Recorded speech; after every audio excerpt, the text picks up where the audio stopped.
Dave Wallace with Bay Ridge Consulting Group. I want to talk to you today about sales in 2017, specifically business-to-business sales. And to quote Marshall Goldsmith in his book, what got you here is not going to get you there. Let's talk about what's happening in the market today. As you know, because you're capable of doing it yourself, buyers have almost unlimited information available to them via click of a mouse, swipe of a finger, whatever. But what this means for you is that your customers have access to this information about you. And not only that, but they have access to information about your clients or about your competitors as well. And what this means is they can build compare and contrast matrices. They can start building requirements. They can start doing benchmarking. And they can do that all without even talking to you. Now, it's important to notice that just because your customers or your prospects can research their purchase so extensively, this doesn't necessarily mean the process is going well for them, and we're going to talk about that a little bit more. So what does this all mean? Too much information is available to our customers. As a matter of fact, customers today research 10 or more, on average, 10 or more sources in the quest for a solution. What happens is as they do more research, they begin to think about how important the purchase is, and then they begin to think that they need to do more research. And when this happens, this effect, this spiraling effect takes place, and they're stuck in what's called the paradox of choice. I'm going to give you a quick example of the paradox of choice. It comes from a famous study that was called the JAM study. And in this study, researchers set up some jams in a gourmet food store, and basically they did two control groups. The first group, they had 6 jams available for tasting, and if you tasted a jam, you got a coupon to get $1 off of a jar of jam. And in the second control group, they had 24 jams available for tasting. In both groups, people could buy any one of the 24 jams. What happened was, number one, regardless of the size of the number of jams available for tasting, people tended to taste about the same number of jams. But the huge difference actually kicked in when buying was plugged into the equation. 30% of the people exposed to the small array of jams actually bought a jar, but only 3% of the people exposed to the large array, the 24 jams, actually bought a jar. This paradox of choice reared its head here, and it's going to rear its head again as our discussion continues, so stay tuned. So compounding the fact that our customers have access to all this information and actually can confuse them is the fact that the customer's buying process is getting more and more complicated. There are more and more buyers involved in any purchase, and if you think about the slide we just had with the amount of research customers are doing, think about more and more buyers, all of them with their own goals and objectives, doing in many cases their own independent research, and this ratchets up the complexity for the purchase to an almost overwhelming level. What does this mean? Well, it turns out in today's market, research done by CEB shows there are almost 7 different buyers involved in the purchase journey. Now, perhaps in your organization, there may not be 7, but I'll bet there's more than 1. And as you can see from this chart, there are 2 tipping points. One is right here when you go from 1 to 2 buyers on the buying team, and the other was over here when you go to 6 or more buyers. So what does all this mean?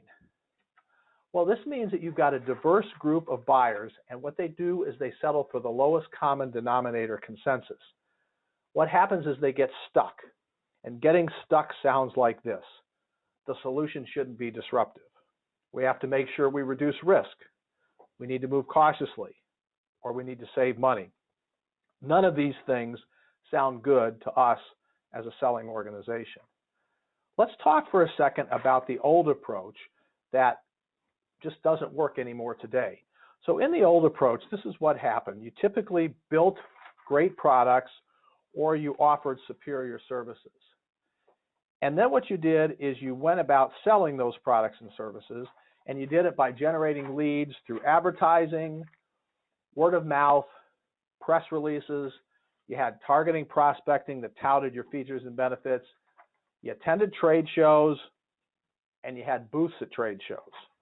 However you got your leads, and believe me, you got them, you worked those leads by demonstrating that your product had superior capabilities of the competition, and you showed your prospects that your customer got tangible results from working with you.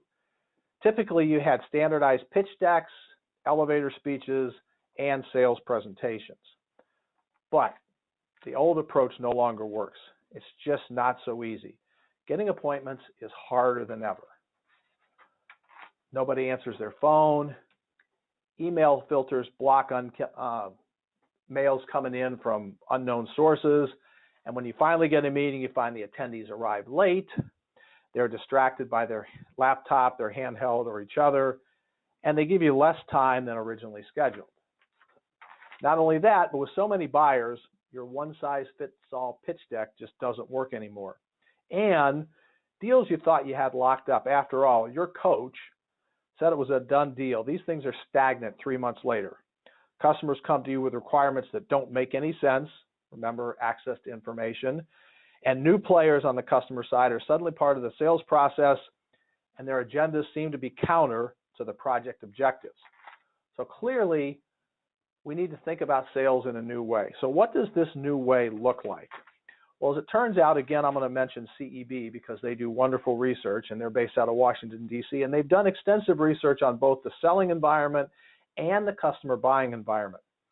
And what they found is that high-performing sales organizations exhibit some similar characteristics, and some of these things actually seem counterintuitive. So you would think, for example, that things like the company brand, the product and service delivery, or the value to price ratio, these things would be key drivers of customer loyalty in the purchase process. Well, it turns out that all of these factors together don't equal the number one driver, which is the purchase experience. So what you say constitutes a great purchase experience. It may not be what you think. It's things like this. It's the rep offering unique, valuable perspectives on the market, not necessarily on their product. It's the rep helping the customer to navigate alternatives, avoid landmines, educate the customer. The supplier is easy to buy from, and they have widespread support across the organization. Now, you notice one of the things that's not up there is anything about the rep's product knowledge about their product, the features and benefits. That doesn't show up in the purchase experience as driving customer loyalty. Not only that, but the research shows that successful reps and the selling organizations help their customers advocate for change, not necessarily just for buying their solution. Successful reps teach their customers something about the customer's business that the customer previously didn't know or misunderstood. You think about what Vince Lombardi taught his football teams, turning them into winners. He taught them a way to play the game that was different than what they thought was the right way.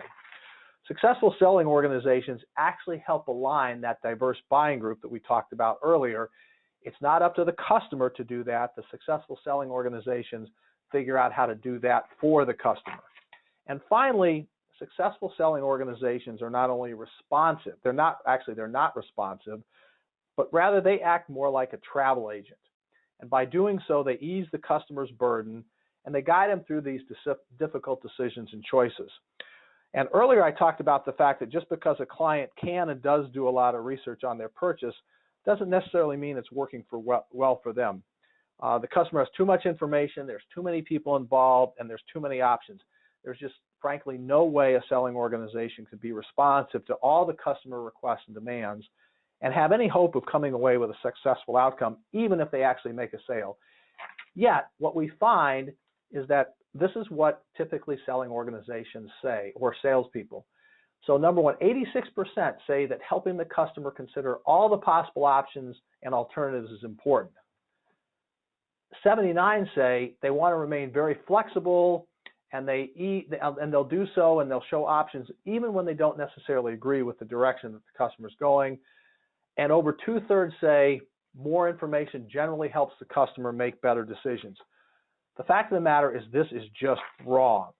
We call it the peril of responsiveness, and actually more research shows that when you are a responsive sales organization or selling person, you actually you make purchase ease worse, reduces purchase ease by 18%, and it increases this thing called purchase regret by 50%. And by purchase regret, I mean you make the initial sale, but the customer doesn't feel good about it, and you don't get any of the follow-on business because they feel that they made the wrong decision or something like that. And we all know that the subsequent sales are the ones we really want because the cost of sales goes way down, and it becomes much easier and much more profitable to make those sales. Turns out that the travel agent approach increases purchase ease by 86% and reduces purchase regret by 37%. So clearly, when we talk about the successful selling organization, there's some counterintuitive things that are going on. So when we think about the solution, a handful of things have to be done. One thing is we have to make sure that when we're talking to our customers, we're teaching them something about their business that they don't know or they don't fully understand. To put it bluntly, everybody wants to be a thought leader. Thought leadership is actually about telling somebody how smart you are. What you really need to do is you really need to provide commercial insight. Commercial insight is about telling people that they're wrong in the kindest and most professional way possible, of course. Also, you need to figure out, remember we talked about customers doing all this research, you need to figure out where they learn. So you can get to them before they start putting their requirements together and doing their benchmarking. Now, this is where marketing comes in. This is where marketing can figure out where do they learn and how can you provide commercial insights that are going to lead people uniquely to you. You also have to take a very close look at your sales process and make sure it's actually a customer-aligned sales process. And a customer-aligned process takes an outside-in approach, and it looks at what's going on in the customer's buying process, buying journey, and it doesn't focus on what typically happens today, which is the predictable internal buying steps that most organizations use to track a deal. The easy button. You have to make it easy for your customer to buy, but here's the catch. It's not easy for your customer to buy from you. It's just easy for your customer to buy, period. And I know this sounds terribly wrong. After all, why would you want to make it easier for someone to buy if it's not from you? Well, it turns out research shows that when this is done properly, much more often than not, the approach leads the customer to you and to your solution. You have to take a look at your collateral material. You have to make sure it doesn't look like everybody else's. And the litmus test should be, you should be able to take your logo off of your material and your customers will still know that it's from you. Now, we talked about the fact there are all these different buyers. So you have to look at your organization. You have to arm everyone that speaks with a customer in a way that's going to allow them to tailor the discussion to the unique perspective of whomever they're speaking with, which means, and this is scary for a lot of organizations, you have to place greater trust in your team's judgment, and you have to understand that they need to be able to have a dialogue with a customer or prospect without being confined by some sort of a limiting script. At the same time, you have to make sure that everyone understands and can articulate your unique differentiators, so the stories you build will lead the customer to conclude that the only supplier for them is you. At the same time you do this, you have to do it in a way that creates the urgency to act now. So think about it. Who, after hearing a presentation or a speech from Steve Jobs, wasn't ready to go to the Apple Store or Apple.com and buy whatever Steve was talking about? And you have to do all of this, and you have to be fast and agile, because as we know today, the speed of business is only accelerating. And finally, you have to make sure that all the voices in your selling function are heard. If by doing so, you're going to understand if your sales function is aligned. You're going to understand if everybody's comfortable with and actually understands your unique differentiators. You'll find out if they all believe you're getting value from your sales and marketing spend, if you're investing in the right kind of training, and there's probably other things that aren't mentioned here. The fact of the matter is, as you can probably guess, this isn't easy, and it's not going to happen overnight. As a matter of fact, just like climbing Everest, it's going to be very uncomfortable and difficult for most, if not everybody. But to be successful, everybody has to commit to the journey, knowing that they do, the destination will simply be worth all the hard work. So how can we help? What does Bay Ridge Consulting Group do? We help organizations measure, adjust, and align their organization to the complex and challenging sales world of 2017. If you want to learn more, you can just go to our website, or you can send us an email at info@bayridgeconsultinggroup.com. Thanks again for your time, and have a great day.